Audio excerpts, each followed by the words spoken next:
What's up guys, and welcome to Talk Dragon Ball, where I want to talk to you about anything, you guessed it, Dragon Ball, from Ball to Z, and everything in between. I'm your host Kyokai1994, and with recent research on dictatorships and military-led countries, and my love of talking anything Dragon Ball, this week I wanted to talk about strong military figures in the Dragon Ball franchise. These thoughts coinciding with the reintroduction of Artificial Human 17 over the last 2 episodes of Dragon Ball Super, led me to want to talk about 17's background, and I mean back before he was an artificial human. In the time before the androids switched sides and started families, back before Dr.Gero's creations were even unleashed on the world in the hope to kill Goku, there was a more simple agenda. Find the Dragon Balls.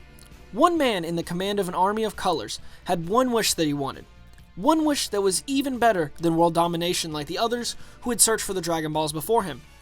A whole army's resources at the disposal of one man, with a secret wish to be tall. This is what brings the Red Ribbon Army into our beloved characters' lives and into my favorite franchise. This is what the topic of today's video is. Who are the Red Ribbon Army? In this video I want to explain the characters of the Red Ribbon Army and their impact to the series. In a time long ago, when Goku was a child, we get to see him have several run-ins with the army on his adventures to reclaim his grandpa's sacred and priceless heirloom 4-star Dragon Ball. The Red Ribbon Army is introduced in episode 30 of the original Dragon Ball anime series titled Pilaf and the Mysterious Force, and in manga chapter 55, The Red Ribbon. We first see the Red Ribbon Army introduced in the anime with Colonel Silver and his unit driving across the desert. The anime's adaptation of Silver shows up before the mangas. To make sure they did not pass the manga chapter that had not been released yet, Toei used the time to fill the character out over a small run of episodes. Colonel Silver is serious and straight to the point and will use force to complete his mission if necessary. In the manga, we are introduced to him at the point where him and his men are in the wilderness looking for the Dragon Ball, when Goku, using the Dragon Radar, walks by them to retrieve the ball for himself. After trying to shoot the child, they are beat, and Goku flies away with the ball.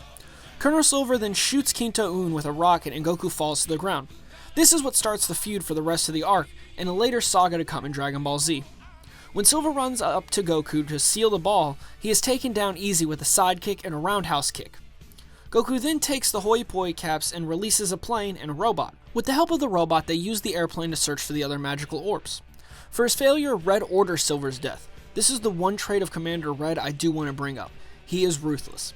Failure is unacceptable in his army.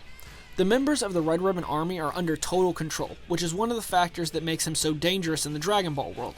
Their commands come from a short-tempered, underconfident, unlimited-resourced leader who sends orders with no second thoughts. After the robot got too cold to function, the plane crashes and a little girl saves Goku. She warms him up and tells him the story of the Red Ribbon Army, and how they've been tormenting the village using the villagers to help look for the Dragon Ball. They also took the mayor hostage, so Goku goes on a game of death-like adventure to Muscle Tower to save the mayor from General White's clutches. The first challenge of the tower Goku faces is a Schwarzenegger-esque robot called Major Metallotron. Goku then beheads and defeats the Major, continuing to the next floor. This floor resembles a Japanese forest and has a secret waiting for Goku. Sergeant Major Purple is hidden somewhere in the trees, waiting for the child. Through their fight, we get to see an unfair, cheap-tricked ninja try to defeat Goku to ultimately run away and introduce the first android we get to see in the series. Android 8 is released to fight Goku, but has no wishes to fight, so now Android 8 and Goku are in search for General White. Goku then renames Android 8 to Hachigo, or Aider in the English dub. They storm the room and fall through a trapdoor and have to fight the Jiggler. Goku then punches a hole in the wall and freezes the room, and shatters the monster. Once back in the room, White is ready to fight, and after underestimating the child, he takes the mayor at gunpoint and then shoots the poor boy. He gets ready to shoot again, but 8-Man jumps in the way, taking the bullet. Then, Hachigo punches General White into nothingness like Team Rocket. Bulma fixes the radar and Goku is back on the hunt for the Dragon Balls. Little does he know that General Blue is on the hunt for the same one. Blue is commanded to take out the boy at any cost, and after a small encounter with Blue's company, Goku and Bulma decide to go get Kudadin in a sub so that he can extract the Dragon Ball and the pirate's treasure from the water's depth. They leave the balls on Roshi's island, causing Blue's company to split in half. Blue and a small force chase the children while the others go to the island to retrieve the wish orbs. The children are running through the tunnels to find this treasure and escape General Blue and his group. They get around booby traps and find a deserted underground port. Blue and his men, who were following the children as well, find the traps, and General Blue is the only one who makes it through, and finds the kids. After they fight the robot pirate, they find the treasure. General Blue then fights Kudadin and Bulma as Goku is off to find the ball. After Kururin's failed attempts and Bulma's rejected affection, Goku pops up just in time to save the two. Under General Blue's telekinesis, Goku is almost shot with a shotgun, but luckily a rat scares General Blue enough to lose focus, so Goku can paper scissors rock the dragon him right to the ground. As the cave is falling apart, they get away and go back to Roshi's. General Blue survives and follows in the hopes to retrieve all the balls from the kids and extract his revenge. He uses his telekinesis to paralyze everyone and tie them up, stealing the balls. He leaves a bomb by them and leaves them for dead. Launch makes it back to the island just in time after a sneeze attack. She cuts Goku free to throw the bomb away. On King Toon, Goku chases General Blue, downing him in Dr. Slump's homeland of Penguin Village, where Arale then Team Rocket's General Blue. Goku then heads westward in the direction of Colonel Yellow's forces. The Guardian of Karen's Sanctuary defeated all of Yellow's forces, and Yellow fled, requesting backup only to be given an hour before he would be removed from the Red Ribbon Army and killed. Yellow then steals the child Upa, only to be saved by Goku. After rescuing Upa, Goku finds that his father has the 4-star Dragon Ball. Commander Red then orders to see the great assassin Tao Pai Pai, who is kindly charging 50 million zenny ahead to kill General Blue as his first assignment, which he does fast and with only his tongue. His next order is to take out the boy and bring back the Dragon Balls. At the base of Korin's tower, the mistranslated General Tao kills Upa's father and then Dodon rays Goku to end their fight. He takes the Dragon Balls and starts his journey back to the Red Ribbon headquarters. After contracting a tailor to make him a new outfit, Mercenary Tao is told there is another Dragon Ball to capture. Goku awakes and promises he will gather the balls to wish back Upa's father. The 3-day wardrobe wait for Tao goes by, and in his new outfit he returns to the base of the tower and tries to retrieve the ball. He is met with an amazing fight with Goku's newfound strength. The match ends with a boom. With the assassin defeated, it is time for Goku to find the other Dragon Balls and wish back Upa's dad. At Red Ribbon HQ, Violet has returned with her ball, and they believe that from the radar, Tao Pai Pai is on his way as well. When the balls get there faster than expected, they realize that it is the child they've been after. Goku then single-handedly flies into the HQ and dispatches the entire Red Ribbon army that was on the base, leaving Commander Red and his right-hand man, Staff Officer Black, the last two to be defeated. While watching their army fall, Red spills the secret.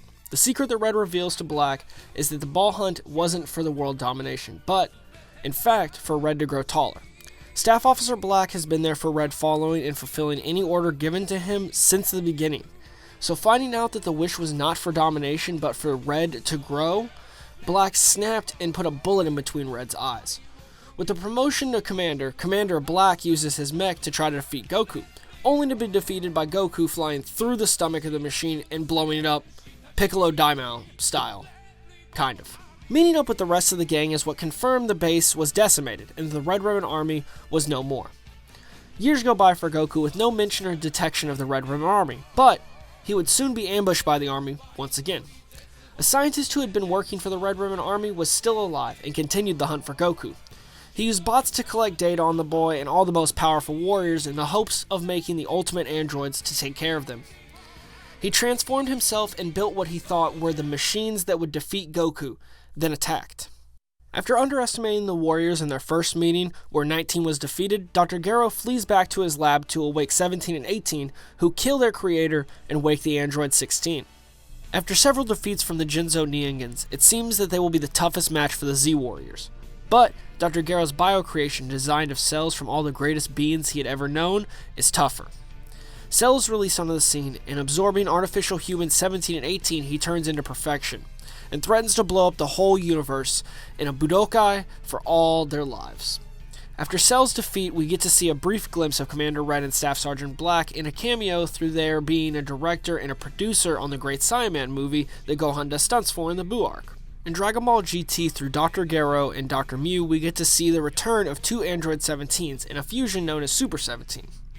But I'll dive further into the androids in another video. This video is telling mainly of the actions of Commander Red in the Dragon Ball portion of the series, so I digress. For those who have only seen the Kai or the Z portions of the series, I wanted to tell the history of the Red Ribbon Army, what they meant to the series and the lives of our characters, and I hope I as well explained what the little red logo on all of Dr. Gero's androids means, if you didn't already know. I do highly suggest that you watch the original Dragon Ball series. It is fantastic and hilarious, and I always encourage you to read the manga. I hope you enjoyed the video, and I want you guys to comment down below what you think of the Red Ribbon Army. Also, if you enjoyed the video, I want you guys to hit the like button and sub for more great content in the future. I want you guys to have a good day, and I will catch you guys next time on Talk Dragon Ball.